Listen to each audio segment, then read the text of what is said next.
আচ্ছা বন্ধুরা, এটা একটা কলা পাতায় স্বস্তিক এখন খুব ট্রেন্ডিংয়ে চলছে, ওই জন্য আমিও একটু চেষ্টা করলাম। তো এটা আমার মতো করে করেছি। দেখুন আপনাদের কেমন লাগে। আমি একটা কলা পাতার শেপ একটা বেলে নিয়ে ক্লেটাকে, আর তাতে আমি সরু সরু শিরাগুলো ছুরি দিয়ে দিয়ে করেছি। এবার তার সাইডে যে একটু একটু কাটা থাকে কলা পাতায়, সেটাও করেছি।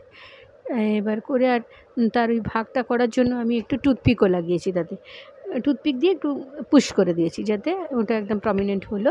আর সঙ্গে স্বস্তিকটা ক্লে দিয়েই করেছি। ওটা একটুখানি আর্টিস্টিক করে একটু ডিজাইনিং করে করেছি। এবার এগুলো সেই একই ব্যাপার, আমার ওই করার পরে ক্লিপগুলো লাগানোর সময় একটুখানি এদিক ওদিক হয়ে যায়, ওই জন্য হয়তো আপনাদের একটু আগে পরে দেখতে লাগতে পারে। তারপর আমি কী বলে এগুলো হচ্ছে কানের দুল। কানের দুলগুলোতে আমি বিশেষ কিছু করিনি, ছোটো ছোটো পাতা কলা পাতারই করে আর শিরা দিয়ে দিয়ে যেমন কলা পাতার শেপটা পুরোই দিয়েছি, কিন্তু সাইজ একটু ছোটো করেছি। কানের দুল তো পরলে একটুখানি হালকা না হলে মানুষ ইজি ক্যারি করতে পারে না। আর এই ক্লের বেশিরভাগ দুলই আমি পুশ করার চেষ্টা করি না, কারণ জুয়েলারি ম্যাটেরিয়ালের যে পুশগুলো দেয় সেগুলো আমার অতটা পছন্দ হয় না। তো আমি ওই জন্য এগুলো সবই মানে ঝোলাই করার চেষ্টা করি। তো ওই ক্লে পার্টটা রেডি হয়ে গেছে, কালার করা হয়ে গেছে। এবার আমি একটুখানি এটা ডিফারেন্ট করার জন্য একটা বেস তৈরি করলাম, যাতে কলা পাতাটা লম্বা, তো তার মধ্যে একটা বেসের মধ্যে দিলে ওটা একটা শেপে থাকবে। তো এই বেসটা করার জন্য আমি একটা নতুন আইডিয়া মাথায় এলো, যে এরকম একটা গোল বেলে নিয়ে সেটা আমি একটা কড়াইয়ের পিছনে রাখতে, সেটা একটু ওভাল উঁচু মতন হয়ে রইলো আর কি। তো ওটা দেখতে বেশ ভালো হলো। তো সেটাই আমি চেষ্টা করেছিলাম। তো আর মোটামুটি ক্লে ইউজ করার সময় আপনারা হাতে যেমন ভেসলিন লাগাবেন, কিন্তু ক্লেটাতে আপনি যেরকম রুটি বেলার আটা লাগাতে হয় সেরকম একটু পাউডার লাগাবেন, টেলকাম পাউডার, নইলে ছিপকে গিয়ে বড় শেপটা বিগড়ে যায় বা ক্লেগুলো নষ্ট হয়। তো এইটা আমার খুব সুবিধে হচ্ছে, আমি টেলকাম পাউডার ইউজ করি রেগুলার।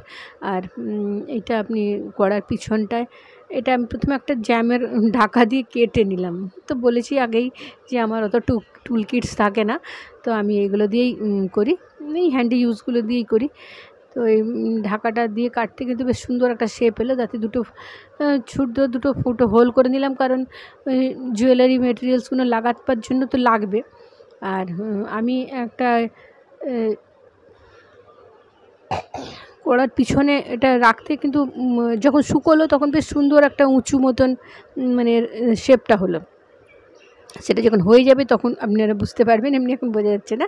তারপর কী বলে, তারপরে ওটার ওপরে ওটাকে আমি কালো কালার করে নিয়েছিলাম, সেটা আর দেখানো হয়নি। তো তার উপরে ওটা সেট করতে ওটা ভারী সুন্দর হলো। আর আমি একটা চোকার বানানোর চেষ্টা করেছি।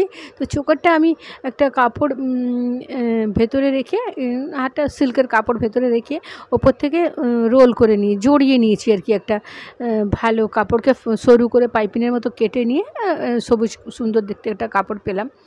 তো সেইটা দিয়ে এটাকে প্রথমে ভেতরে পেঁচিয়ে একটু মোটা করে নিই, তার উপর দিয়ে জড়িয়ে দিতে দেখতে খুব সুন্দর হলো। আর আমি সঙ্গে একটা বড় পুঁতি মুখটাতে লাগিয়ে দিয়েছি, একটা বড় বিটস থাকে সবসময়।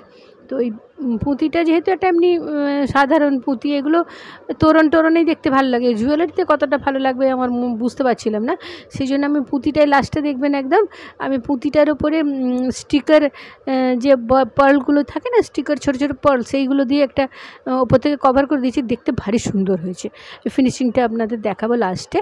এখন তো এই পার্টটাই আমি একটুখানি ডিটেল করলাম, কারণ দেখলে আপনাদের সুবিধে হবে।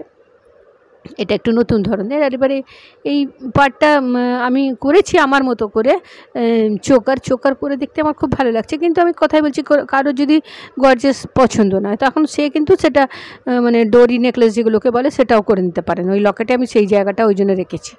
হ্যাঁ, তো সেটা আমি কোনো সময় করে আপনাদের একটা শর্টসে দেখিয়ে দেবো যে ডোরি নেকলেস সেটা কেমন লাগছে। তো এইটা একটা চোকার পার্ট হলো।